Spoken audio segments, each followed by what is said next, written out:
don't. Do you know what my goal is for this summer? What? Get super ripped. All right. Yeah. All right. Yeah. I really hope that you can do that. Yeah. That's because that would be really cool. I look at Laura Bailey's arms and I just go, I want that. You saw the tweet. I saw the tweet of her arms. Yeah. Yeah. Yeah. We have a gym in our garage now. I'm fucking. Sure do. You could do it. Yeah. Yeah. I'm trying. Yeah. But it's, to little avail. I'm gonna outshine you. You better step it up. Okay. Yeah. It's gonna. My goal is not to get buff. My goal is to be not fat. Yeah. There should be a way that we could have a competition. We can. That's a thing we can do. Yeah. Yeah. It's not that hard. Yeah. We're gonna do it, and I'm gonna win. All right. Cool. Yeah. And our guest today is no one.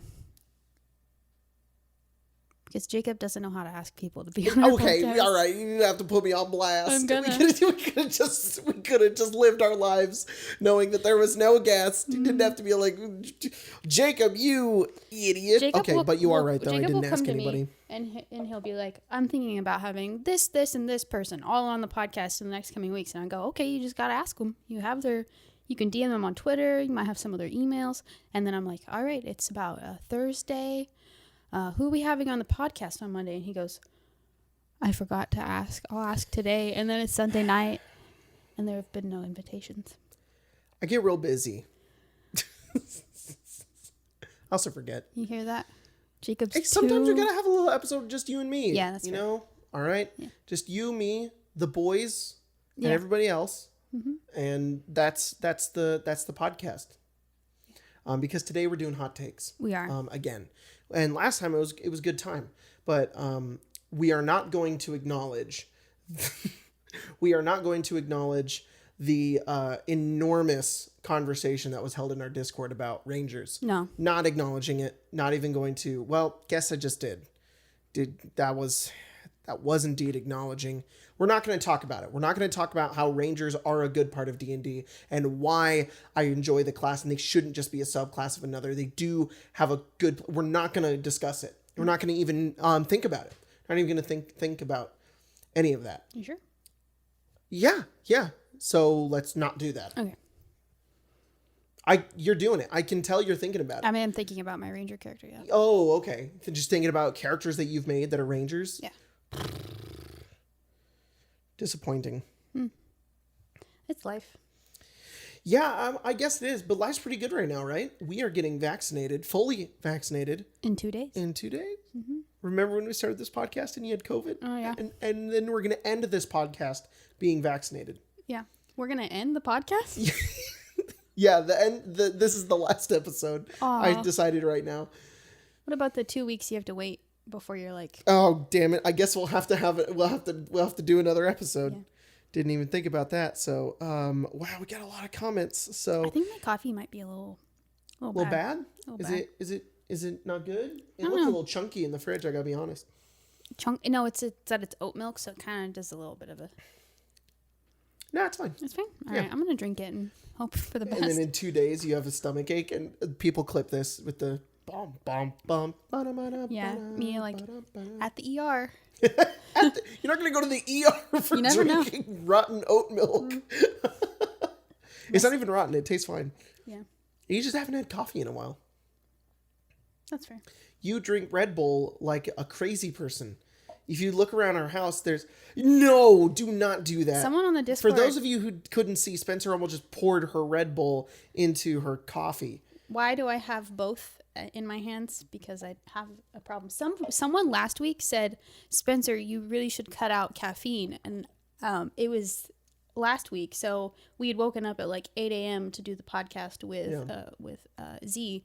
And I had no caffeine. So I don't know what I was doing that made them go like, hey, you should cut caffeine out of your diet. Stop it. I was shaking. It's just because I was nervous because I'd never met Z before. Okay, so yeah, I got to be a little behind the scenes kind of talk here. I know some of the comments from the last episode were talk about me interrupting Spencer a little bit. I'm fully aware of that, and I'm very sorry for interrupting you so much. It's all good. But I got to be honest, I was little nervous. Yeah. A little nervous that whole podcast. And when I get nervous, I'm like... You don't and so what? And you don't gotta make that noise. Yeah, well, that's how I feel on the inside. Is I do that, and I just feel real crazy. So, thanks for not validating my feelings. Yeah. Really appreciate it. You know what's the sound that you make sometimes when we play D&D that I just can't? Like sometimes I'm just like, I gotta get up. I gotta take my headphones out. You make this noise when you play Knolls. It's like a hyena laugh, and it spooks me to the core. I can't. We haven't even had Knolls. Yeah, we have. We had them in our home game. Yeah. Yeah. Mm-hmm. But yeah. So, huh? Yeah. Yeah. You just sitting there. You're just like, I don't like that. I can't handle it. It's like a snarl and a little laugh at the end. Yeah. I won't do it, but maybe if we ever have Knolls and it's a good thing because it makes me spooked. And right now in our home game, my character is pretty spooked by all the Knolls that are about. Knolls are cool. People think they're just like goblins. They're just like low level whatevers. Mm-hmm. But like Volo's Guide made them cool. Yeah. And they're real interesting. And we're fighting a Knoll vampire in our home game right now. Yeah. It's a good time. By the way, going back to what I was saying about you being a meanie to the sound I was making, I was just real nervous, which is why I was cutting you off a lot. So I just hadn't. I really like Z. He's really cool guy, and I love talking to him. I just never really get the opportunity to have that very often, and we had a weird year, and I don't know how to socialize with people anymore. Mm-hmm. So that's why I just went. You don't exist. I'm sorry. I made a severe lapse in judgment. Yeah. And I would like to apologize. It's okay. I want to go to PAX this year and just hug. Oh my God, yes. Hug every person. Yeah. I want to kiss everybody on the lips. No. I want to kiss Davy on his really luscious lips. He would put that on his Patreon, I bet. Oh, I bet he already puts his tongue on his that's Patreon. what I mean. Yeah. He'd put a little smooch. Mm-hmm. No, but really, I want to hang out with everybody again in PAX. That was a good time. That was fun. I want to meet all of you guys. That was so cool. Mm-hmm. Meeting a bunch of fans. That was a good time. So they're doing Gen Con this year. Yeah, they are. Oh my God. You can go to both. I want to do an Arcane Arcade panel at Gen Con or PAX. I would say you probably need to look into that right now because PAX is taking their... Right now? Gotta stop the podcast. Stop the podcast. All right. I gotta... yeah, we'll look into it. That'd be a fun time. I personally hate touching other people, so really? Saying that I'm gonna give everyone a hug is a little special for me. Really? Yeah. Oh. Yeah. That's nice. You're gonna love everybody. Except for Daffy Chappie. Except for and Logan. And Logan. Logan's too tall. I can't hug him. If you He's hug like him, a you just grab his ass. Yeah. When I first met Logan, he would always sit like on his knees or like crisscross because he was so much taller than people. I don't know if it was like he was trying to make other people feel comfortable being around him because he is a giant. No, he just likes sitting on his knees. Well, maybe he likes to be short. Maybe he just likes to be a little small. Yeah, it's like that Sesame Street book called "It's Hard Being Tall" or something. It's about Big Bird. Oh, yeah. I can't remember who asked it. It was during Tall Tales. Somebody asked who's taller, Ben from Puffin Forest or Logan, and Logan was like me. And they were like, "How tall are you?" He's like 6'5", which like doesn't seem that tall, but when you're next to him, you're like, "Oh my goodness." Ben is also tall. I think he's like Colton height. Isn't it crazy that some people do be long though? Yeah. Some people just be up there. Whoa, that's crazy. Like my younger brothers are giants as well, and I didn't get that gene. I'm just real small. Yeah. People are different sizes. That's what we learned today on the Arcane Lounge podcast. You know what else is different sizes? Monsters in D&D. Yeah, they've got small, they've got medium, they've got large, they've got huge, gargantuan, and according to 5e, that's the only sizes you need. Which, to be fair, is true, but sometimes you got to whip out the Kraken, and the Kraken doesn't have a size category, or gargantuan. I said gargantuan. Meanwhile, in 3.5, you had like colossal, and then everything down to like minute and like diminutive. Yeah, real tiny. So it's a hard word to say. We should play 3.5 again, and by that I mean we should play Pathfinder because it's basically just 3.5, but better. No, you wouldn't do it. You wouldn't, not even for a one shot. Maybe. To go back to 3.5? Yeah, just for one. Sure. I think it'd be good. I think it'd be fun. Well, dude. It would have put. I think it would be good for our brains because it would put a lot of 5e into perspective again. Be like, don't take for granted these things that you guys enjoy. It's weird what I remember from 3.5 because I'll be like, that's not a rule. Like, then it's like this, and they're like, no, that's 3.5. Why do you remember that? I still say hide. You'd like do a hide check. Earlier we were looking for our car keys, and you were like, they're right there, and I was like, that's a good spot. Wasn't that a thing in 3.5? Yeah. And sometimes I still think about the fact that it's. I finally got this one out of my brain. Two of them. Reflex is there's no more reflex. It's dex, and then there's no more fortitude. It's constitution, and then the other one too is attack of opportunity. It's not attack of opportunity. It's in 5e. It's opportunity attack. Yeah. So that one I'm getting out of there. I now I say reaction attack because that's what it is. It's just to use your reaction to attack because they moved out of your threatened space. But yeah, we should play it again sometime. I think it'd be fun. I think it'd be fun for all of us to just fumble through 3.5 and have a good time doing that. Yeah. You want to jump into some of these hot takes? Yeah. All right, Zav, creator of D&D Waifus, you're on every episode now. Hot take, powerful TM PCs can be super fun. I have given all of my current PCs homebrew abilities, specifically designed to their playstyle and what they find fun. They demolish all encounters with ease. Yeah, they can have fun doing wacky shit. Keyword, fun. I agree with that.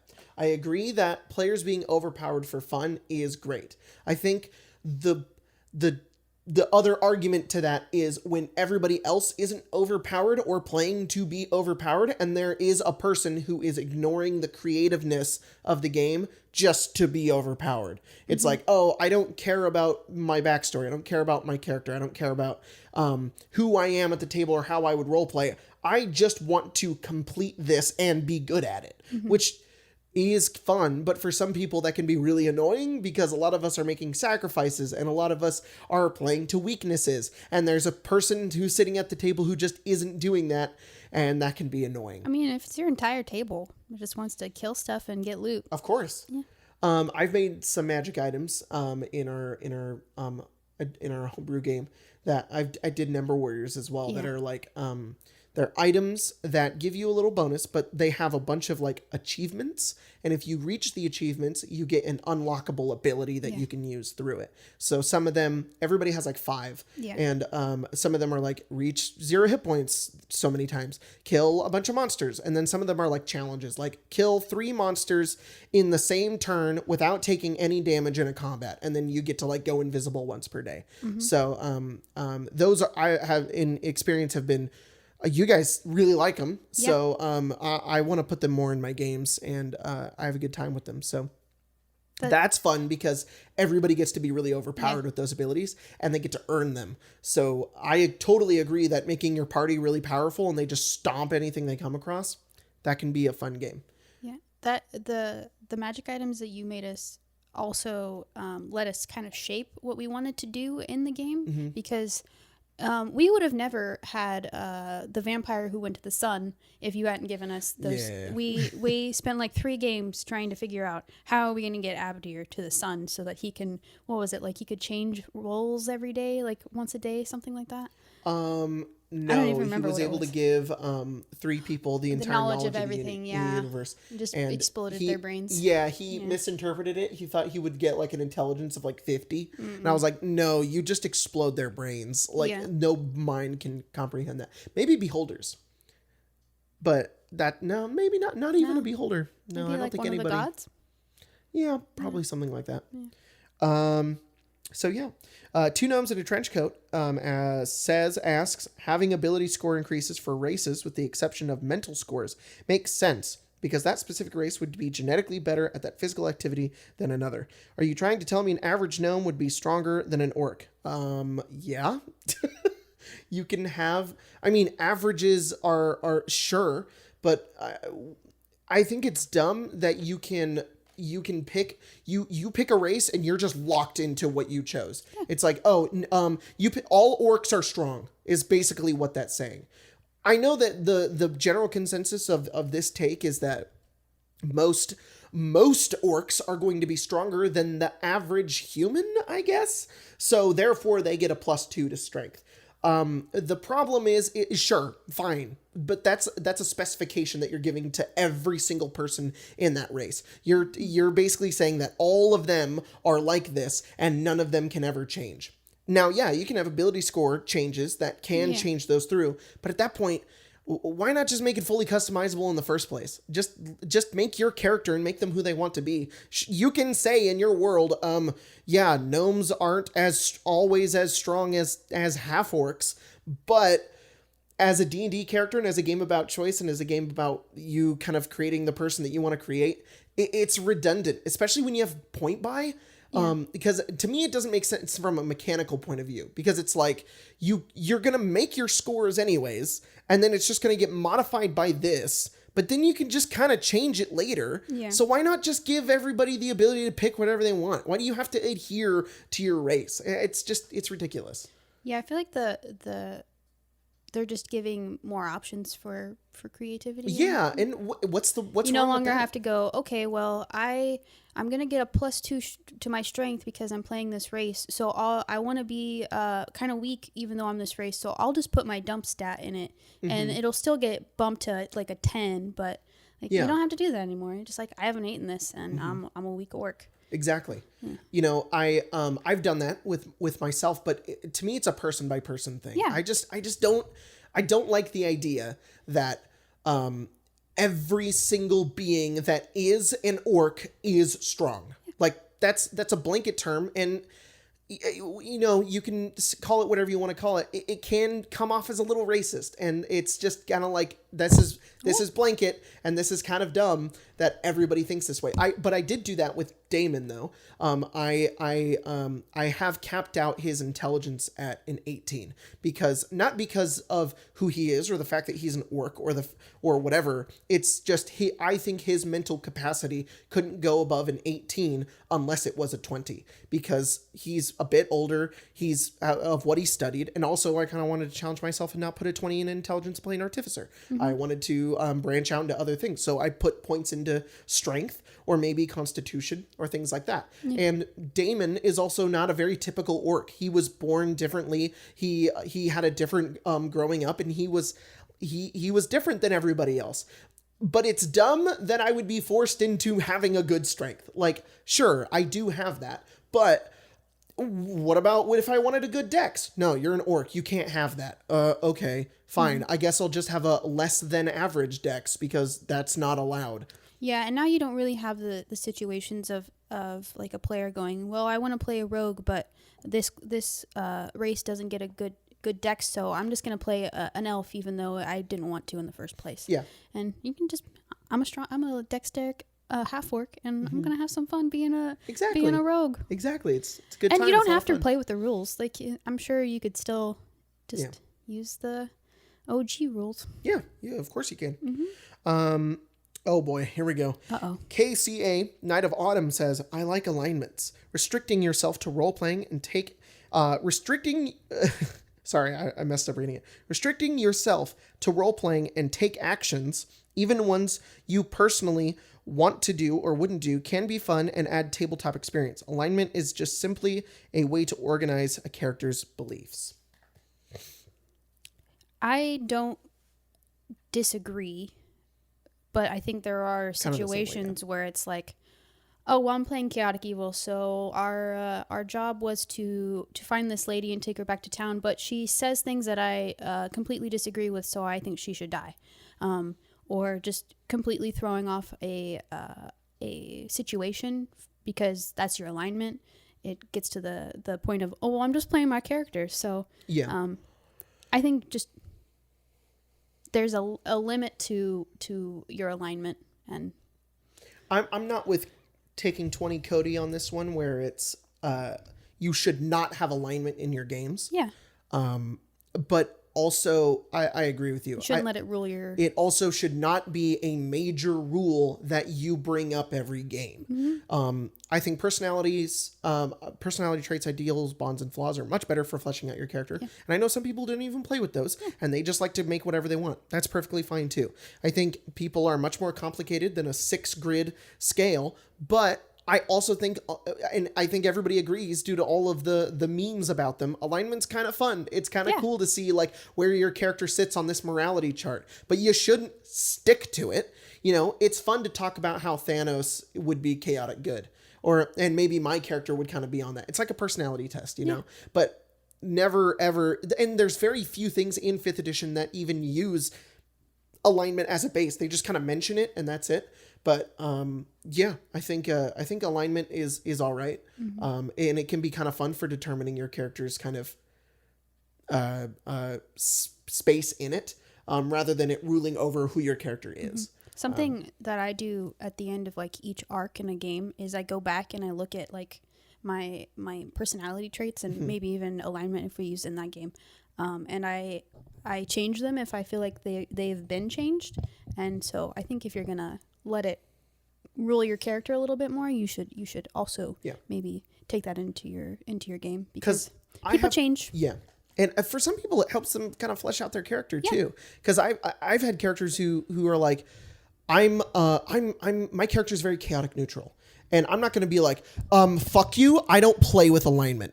So think up of something else. Alignment doesn't exist in my games. It's like, well, if that's helping them, then just let them do it. Yeah. You know. All right. I'm going to read through some of these because there's a lot, and I want to look at them. So how about you talk about what we've been doing with the stream room? Oh, yeah. Well, we have probably 30 boxes in our living room right now that are just completely full of stream equipment. And that's a little much for me. I don't really like them being there. So I'm really excited to get them set up in the coming weeks when we're all vaccinated. But we've got new cameras, we're working on getting new lights. We have we have like stage mics now, that Colton is really excited to get together.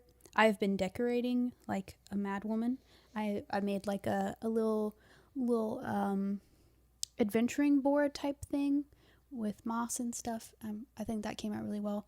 And I've been buying plants and a bunch of knickknacks off of Etsy, and Jacob is slowly stopping me from buying anything else because I've spent a lot of money on our stream room. We've got curtains and new chairs and a new table, and I'm running out of things to say, Jacob. I'm all right. I got a few in here. So Colton Halfley.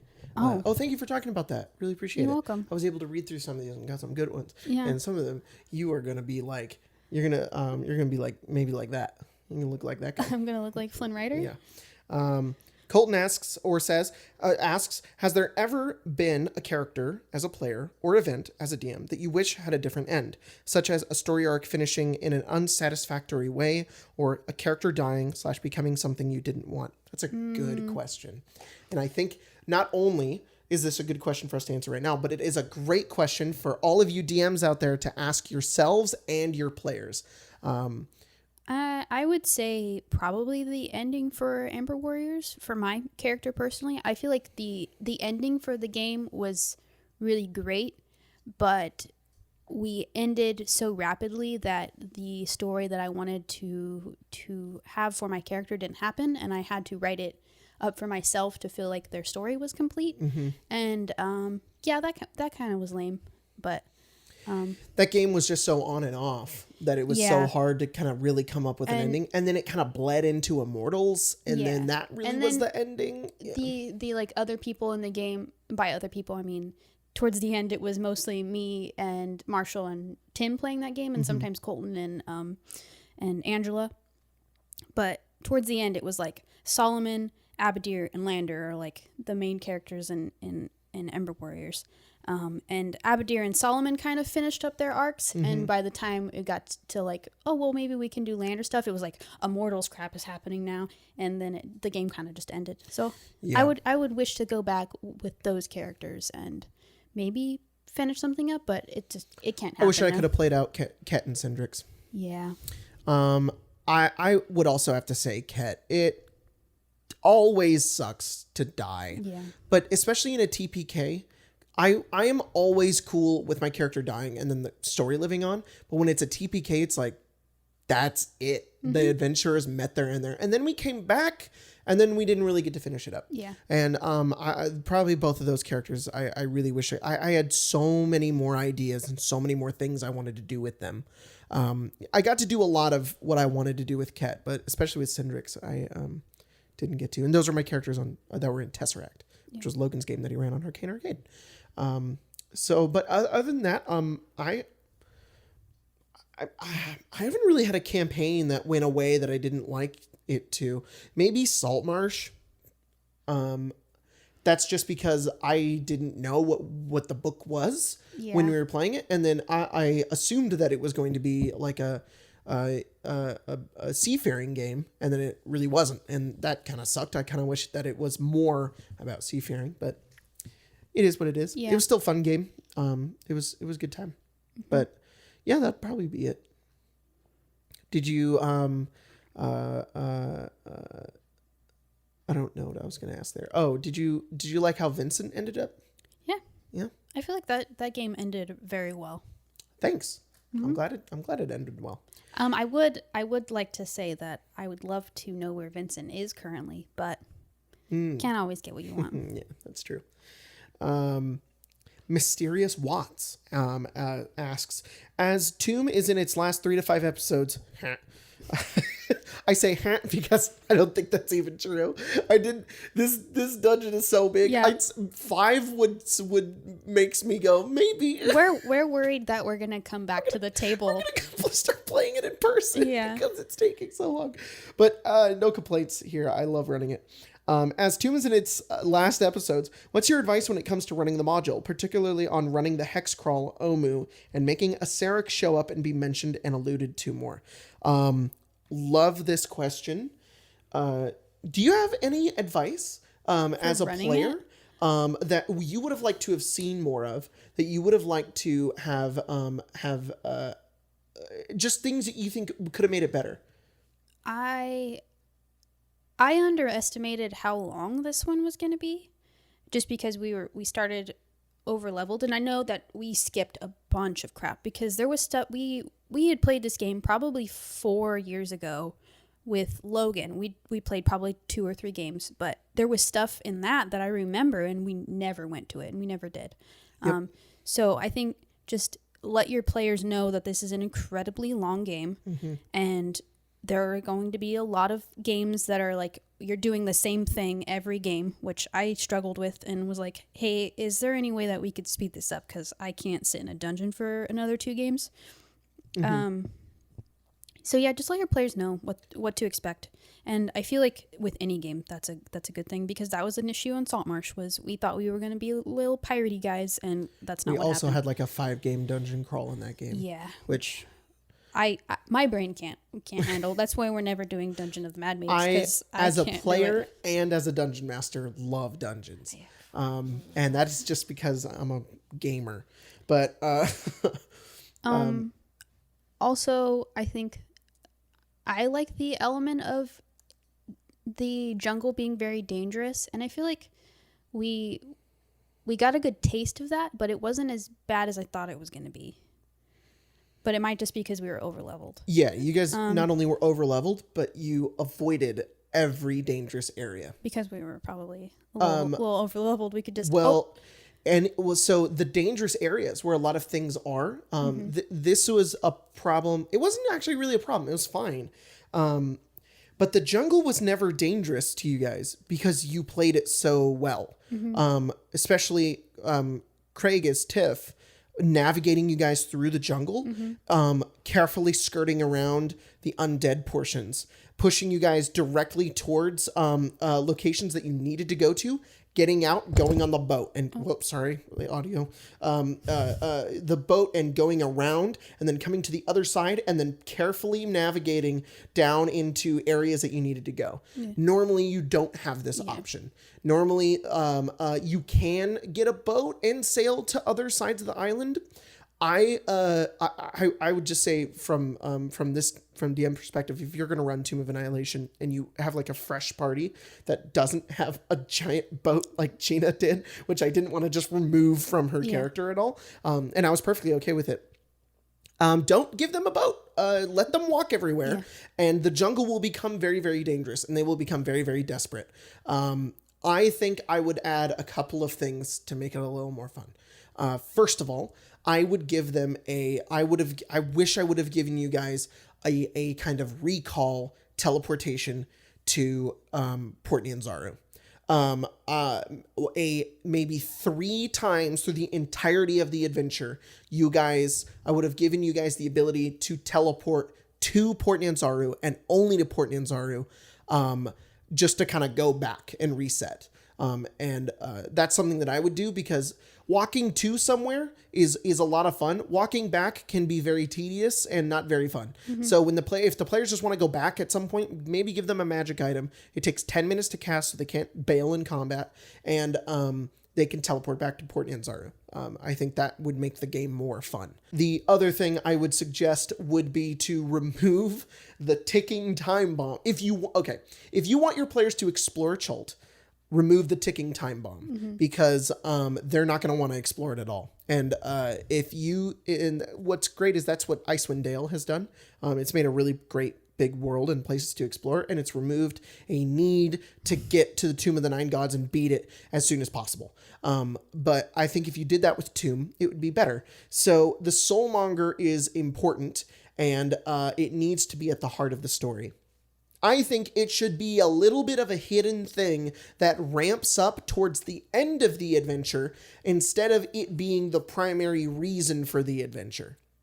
So, if they're hired by Syndra Sylvain to go into Port Nyanzaru and find this thing, maybe she just knows that, like, a Sarek is in this dimension or something, and that he's going to start something real bad. And then as they continue to explore Chult and gain more clues, that's when, like, the Soulmonger triggers, and suddenly undead are now dying, and more people are feeling their souls get whisked away, and at this point, the stakes get really, really raised, because now the players have explored everything, and they've got a chance to look at all of Chult and not be threatened with immediate death. But now it's like you're gonna die, and you have this one chance to stop it.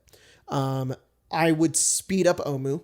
Omu is really, really cool, and it's got a lot of really interesting stuff going on in there, but 9 temples and 9 different dungeons can get a little grindy.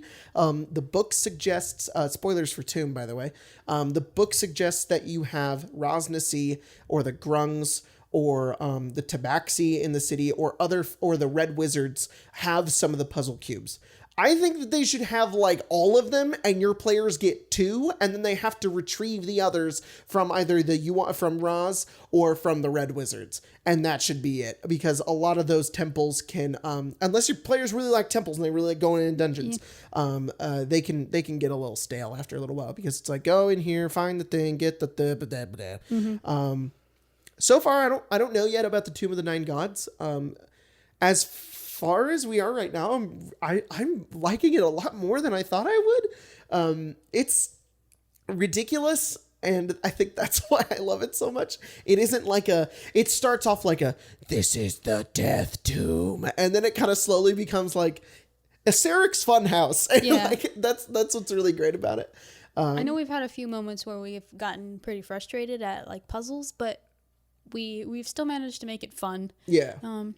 Oh, and I would also suggest giving the players a map that has some locations already marked on them so that they have Yeah. places to go, because originally you just get a big map that has nothing on it, which sure, that's fun, but it's also really daunting and the players won't know where to go. If you mark like Firefinger and you mark maybe Mbala, or you mark Yelyark, that can be like places that they can go to and figure out and find stuff, and then always give them a link to a new location that they could go find if you want them to explore. And keep Port Nyanzaru to 1 to 2 games. Don't let them understand it's like a base of operations. It is a place where they can get supplies and do things, but don't spend a whole lot of time there, and get going to Chult, because Chult has so much to explore. And if you wanted to do everything in the entirety of that book, it would be like 50 to 60 games. So that would be my advice for running Tomb of Annihilation. This is the Tomb of Annihilation podcast. That wasn't even a hot take. It wasn't even a hot take. It was just some advice. Gosh, sometimes we don't always need to be eating spicy food over here. I disagree. Oh, really? Yeah. The noodles you made last night were gross. They were so spicy and disgusting. Dinner. Oh, yeah. All right. Back to the hot takes. Back to the hot takes. Are you sure you have one? Yeah, I do have one, It seems like you don't. No, I'm just trying to find it real quick. Oh, here it is. Stephen H. says, the as-written ending of Curse of Strahd takes away all of the player accomplishments and disregards their suffering. It goes, well, he didn't come back, and anyone who didn't leave is back at square one. It is a lackluster end to an amazing adventure. What they're saying is like Strahd coming back is poopy. That he's not actually dead. That he can always kind of return. I think that's pretty cool. So I used to agree with this take, which was like, oh, you don't actually defeat him? We had, at the end, we had like a character sacrifice of, I'm going to stay here until I die, and I will be the one who kills Strahd every year when he comes back. And maybe someday even my children will take up this like task. And I think that was pretty cool. And I don't know. I think it's cool too. I think it opens the opportunity for more adventures in Barovia. Yeah. It goes like, well, now Strahd's back, and it's maybe you could do decades later, and now a new party has to defeat him. I'm down for that. But the world of Barovia has already changed because of the previous adventure, so now you can replay it. And I want that so bad now. You want to do like that? 50 years in the future, it's just, different people. Seymour's dead, and Strahd is back, and you could do so much differently. Like there could be, instead of like monuments to what's the silver dragon? Argynvost. Yeah, or Argynvost. It could be of like the characters in your campaigns that'd be so rad. And you would have to maybe make up like new ideas for the card readings and like items to find, because you can't have the sword. You want to run that? Maybe I might. You want to DM that maybe one? I will. I'll play it. I'll play it. I'll run it for you and only you. Only me? Yeah. No. Maybe our boy Craig and like Grace. There you go. But not online. Well, the ending to Curse of Strahd is a little lackluster, but I think that's the nature of the game, is that maybe hopelessness prevails a little bit. Yeah. You could change the ending, maybe. Yeah, that's the thing though, is you could just go, nah, he's dead forever. Yeah, you could or your players could find out that in the end he will come back, and you could extend the game a little bit to maybe fight the what is it, the dark what are they called? The dark forces. Are they the dark forces? The shadow forces, the dark powers. That's just the dark powers. Yeah, you could find something like a stat block to fight them or something, and it would break the curse over Barovia. It's pretty cool. M says, Rangers don't suck. I said not to ask about Rangers, guys, but the back seat that many tables give to the exploration pillar makes them suck. Wait. Rangers don't suck, but the back seat that many tables give to the... Oh, yes, I agree. Although maybe they should just make it a fighter subclass and then it cuts off. No. Fighter has enough subclasses. Yeah, it does. Seriously. I agree. I think that if you want to value Rangers in your game, if you want to value most things in your game, you have to punish players for some other things. Like what we do in Evenfall right now. Only like 2 people have dark vision. But now the light cantrip is super useful, and so is a drift globe. What happened to that drift globe? Phelan has a drift globe. What happened to it? I think Kardos usually casts light, and But the Drift Globe can move. I will say I think I made Phelan feel bad for using the Drift Globe. Oh, as Philip? They used the biggest version, and it blinded Philip, and I think he felt a little bad about it. So yeah. But it's also kind of, I know variant encumbrance math is dumb and it doesn't make any sense, and even if you have a good strength, your encumbrance is still stupid, blah blah blah. But I think what it does is maybe we should change it. I mean, 8 times would just fix it. It's just a weird calculation. Because variant is 5 times 5, and then regular is times 10. Maybe you we do times 8, you meet in the middle, and it's perfect. Maybe we should do that. Maybe we will. Maybe we will. But the reason why I like it so much, we've talked about this so much on this podcast. This is the me defending variant encumbrance podcast because it's all I do. You wouldn't have to defend spells yourself. like Tensor's floating disc, and that spell would just be useless unless it was like, no, we need to carry some very heavy things. I feel like that spell's for you. Like, I need to carry a grand piano this way. That's fair. Yeah, fair. Yes. Not Davy, my backpack is too heavy. Davy responded to he stitched my TikTok where I did the sword thing, and I said, "This is what happens when you tell me you don't like variant encumbrance." And he said, "The real secret is using no encumbrance." And you know what? You're not wrong. No encumbrance is fun. It is.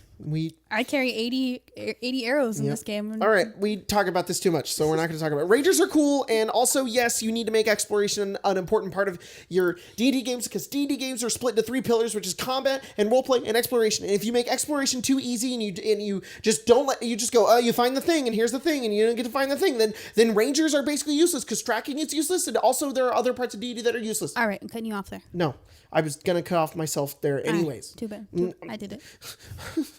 Babe, what? I wanted to keep ranting angrily. You're so mean to me. What? It's hot in here. It is. Yeah, it is.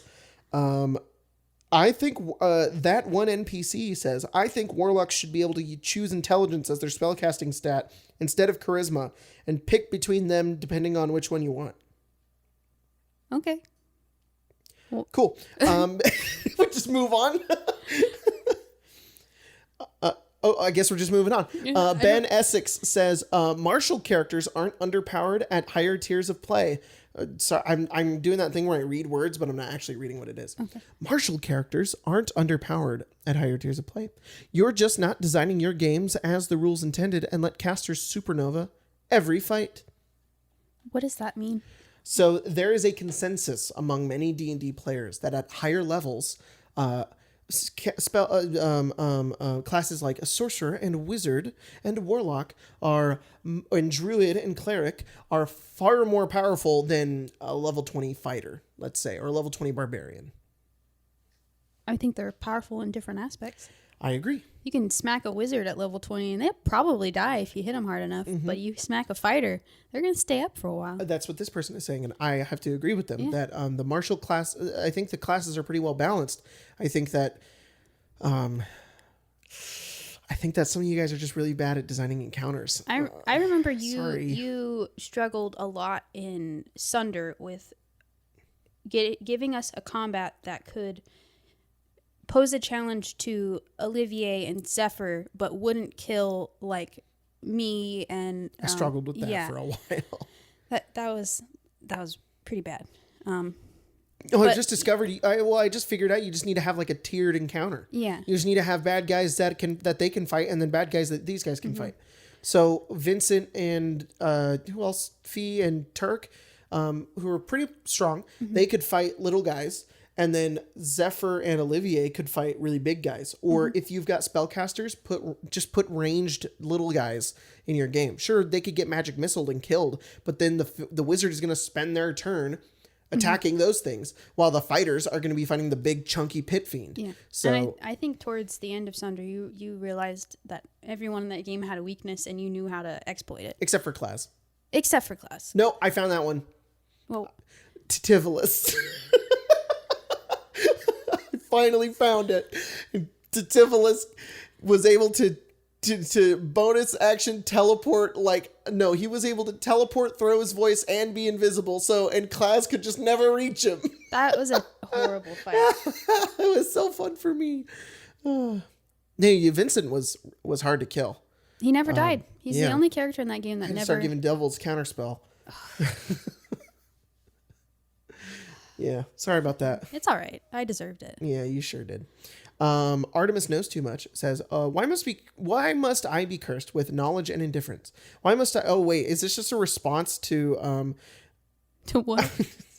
I don't know what this is. Why must I be cursed with knowledge and indifference? Why must I know but never care? Why has Spencer wrought this upon me?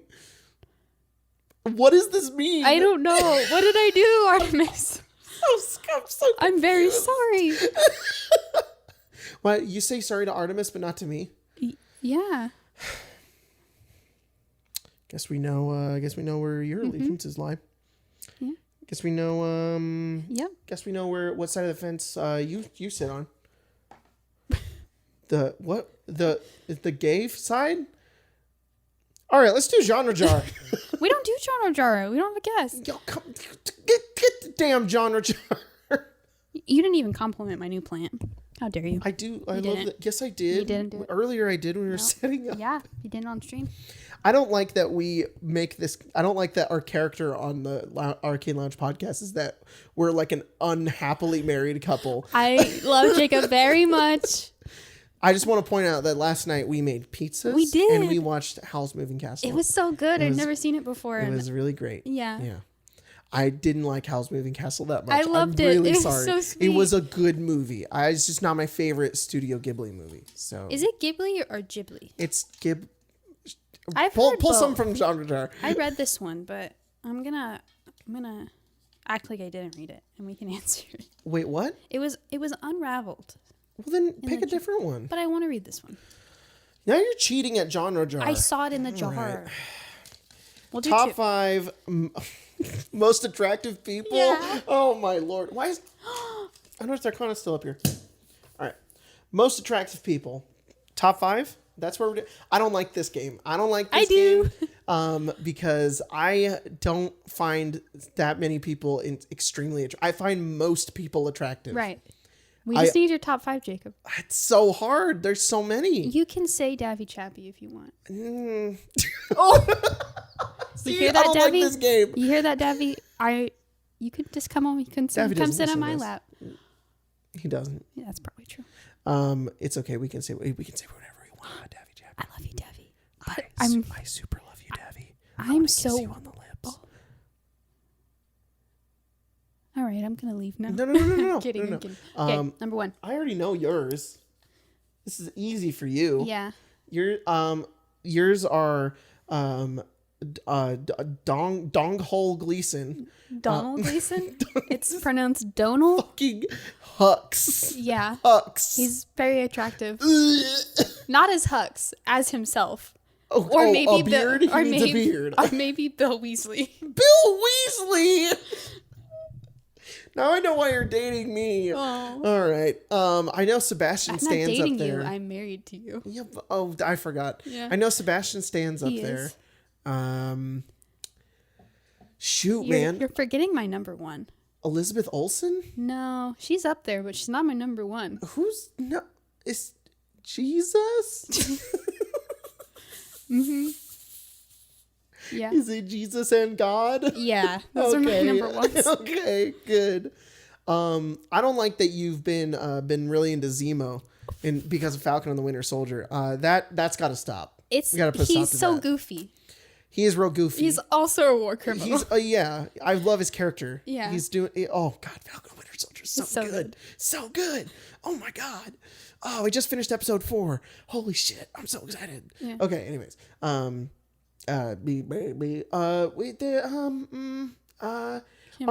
you love Adam Driver as much as my sister does? No. Okay. I know you're number 1. Pretty sure. Unless it's changed. Who? But you've liked this person ever since we started dating. Yeah, I have because it's you. Aw, no, I meant Anna Kendrick. Oh well, yeah. Dude, I don't know. What's she's different. She built different. Yeah. I don't know. I don't even watch her movies. I don't even know what she does. She's in Pitch Perfect, I think. Yeah. Never seen a movie with her in it. Also I've just seen her and been she's like... also in Scott Pilgrim vs. the World. Oh, yep. Mm-hmm. Yeah. Mm-hmm. Arguably more attractive than... what's her name? Are you talking about my number one? Oh, that... Really? Yeah. Michael Cera? Yeah. Michael Seriously? Cera. Michael Cera? No. Oh my god. No, what's her what's her fucking name? I can't remember her name. Ramona Flowers? Yes, thank you. Is that your number one? No. Who the fuck is your number one? Who's in Scott? Your number one's in Scott Pilgrim? No. Oh, I was about to say Brie Larson. She's pretty. Yeah. I have a number one for a girl and a number one for a boy. Oh, okay. I was about to... Who plays Ramona Flowers? What's her name? I don't know her name. She was also in Sky High. She was in Sky High. And the music plays and she's like, it's the... Ba, ba, ba, ba, isn't she the bad guy? Ba. She's the pacifier. Yeah. Yeah. She turns everybody into babies. Yeah. Yeah. Mm-hmm. And then she takes off her helmet. She's like, ugh. Okay, maybe she's up there. It's just, since I was a kid, I was like, Jacob's number 1 through 5 are just the cast members of Scott Pilgrim vs. the World. Chris Evans. Oh, Chris Evans is I don't know attractive. who plays his Henry roommate. Cavill is probably in my top 5. Mm-hmm. This is hard. I don't know. Let's just say number 5 is Jack and number 4 is Jack and number 5 is Logan and call it a day. Okay. All right. You're missing out on Keira Knightley. And I'm not going to say who my top boy is. I didn't even say Viggo Mortensen as Aragorn. He's kind of not that attractive as anybody else. Mans needs a beard. He does. And long hair. Yeah. And also Elijah Wood, but as Frodo. My guy looks like Smeagol. Recently? Okay, next question. Oh, what? You're just pulling out another genre thing. Hang on, wait. What was your number one? I'm too afraid to say. No, you gotta say it now. Liam O'Brien. Oh, you poor soul. He's very. You're attracted to too many dads. Yeah, if you're not over 40, Pedro Pascal. I forgot about him. If you are in a Marvel or Star Wars. What about Joel? From The Last of Us? No. What? Really? No, I don't think so. Maybe a little bit. When Pedro Pascal plays him, you'll be like, ugh. Yeah. So our second genre. We forgot to do the bit where it's really full. What are you talking about? That's not a bit. I mean the section of the podcast where we go, ooh, look how full it is. This one is Lord of the Rings facts. Top 5 Lord of the Rings facts. I guess that's a pretty good podcast topic because I sure do know a lot about Lord of the Rings. Top 5 Lord of the Rings facts? Yep. What are your top 5 Lord of the Rings facts? Or not top 5, just say your favorite honorable mention has to be Viggo breaking his toe. Yeah, Viggo breaks his toe. It's not my top, but it's pretty good. I don't know why that one is such like a... I guess it's because of his scream, because his scream at first, and that's because he broke his toe. Mm-hmm. But like, there were multiple injuries on that, over filming those. Orlando broke his ribs. Sean Astin stepped in glass. Yeah. Dominic, I don't know how to say his last name. He stepped on a splinter that went through his foot. Through it, like completely? It was real small, according to Billy Boyd. Yes, but it went through. It was in his foot. It didn't go all the way through his foot. No. The thing that grosses me out about there was a lot of blood with about Sean's, the Sean Astin thing is that they wear those like rubber like hobbit feet. Mm-hmm. So it had to have been a really long piece of glass to go through that and then into his foot. Mm-hmm. Yeah. I heard somewhere that Viggo Mortensen took all of the horses and like had a ranch for them. I don't know if that's true or not, but if it is, God bless them. I think I've seen it a lot, but I never know if they're true or not. I only know them if they're true if like I've like cross-referenced and found them out. Yeah, and so we watched the behind the scenes. Like everybody on the video was that I uploaded on XP was really shocked at the Legolas one. Because it's also true for the books. In the books, Legolas basically only ever says to Frodo, and my bow. So they kept that true in the movie. It's because they never say anything to each other. And I like to think that was true in the very end of the movie when Frodo wakes up in Gondor and all of his friends run in and he's like, Pippin, Merry, Gandalf, Aragorn, Gimli. And then he looks at Legolas and he says nothing. Because he's just like, who the fuck is that guy? I just like the idea that Frodo doesn't know how to talk to elves. It's just like he's just real anxious. Yeah. He talks to Galadriel. But like in his mind though. And then I feel like the entire interaction that he has with Galadriel, he's very uncomfortable. Mm-hmm. And it's mostly because Galadriel is like a little spooky and she's like this crazy old elf lady. Well, think of his only experiences with them have just been like not bad, but just like they're telling him to do things. Mm-hmm. And he's like, I have this mega burden, which is this ring. And I gotta, I gotta be careful. They're gonna be out to get me. Even though the elves can they resist their rings, but Galadriel doesn't resist the One Ring. She's all like, she does. In the spite of a dark lord, you should have a queen. Yeah. Stronger than the foundations of the earth.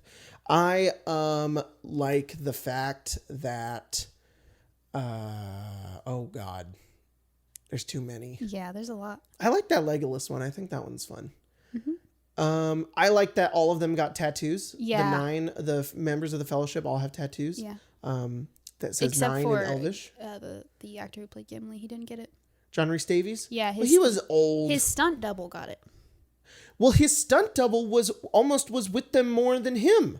John Rhys Davies he's just so damn tall that all of the bits with Gimli, he not only was he allergic to the prosthetic, but he anytime it's like that close up of his face, it's John Rhys Davies. But a lot of times he didn't have to be on set for that. He just kind of had to do the line in the prosthetic, and then he was done. Mm-hmm. So a lot of the action scenes, a lot of the running scenes, a lot of the scenes where he's not saying his lines, it's his stunt double, and I think they spent more time with him than they did with the guy who actually played him. There's a really good picture that I think Orlando Bloom posted this year of all of them together and like after they got their tattoos, and it's like it's so sweet, and like Sean Astin has like his daughter on his shoulders, and it's just like the Fellowship, and then I think maybe one other person's in it, but it's such a sweet photo. Sean Astin counted.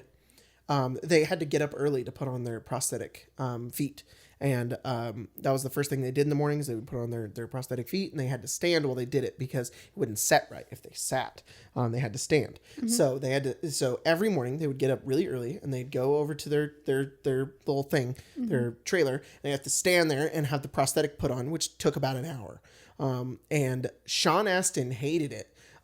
Like he just hated it. He didn't hate it, but like he was like, do we really need to have these for certain scenes? So he counted how many days and how many shots they filmed where their feet were never in shot, and he could have slept in an hour and then got up to go, and it was like 100 or something like that. And he was just like, and he was just so petty about it to Peter Jackson. He was like, we didn't have to have our feet on for this many days. And that just saying, we didn't have to do that. But it's fun to think that in almost every shot of the Hobbits, they're wearing their feet, which is kind of cool. There's some more facts. Christopher Lee had met Tolkien before. Mm-hmm. Christopher Lee is also mega Lord of the Rings fan. Yeah. He would read it every year.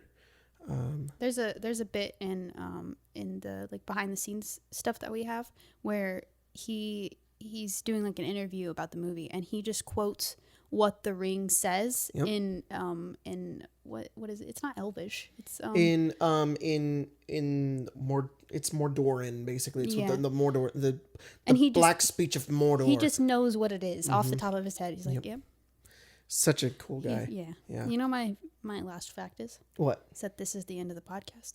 Oh,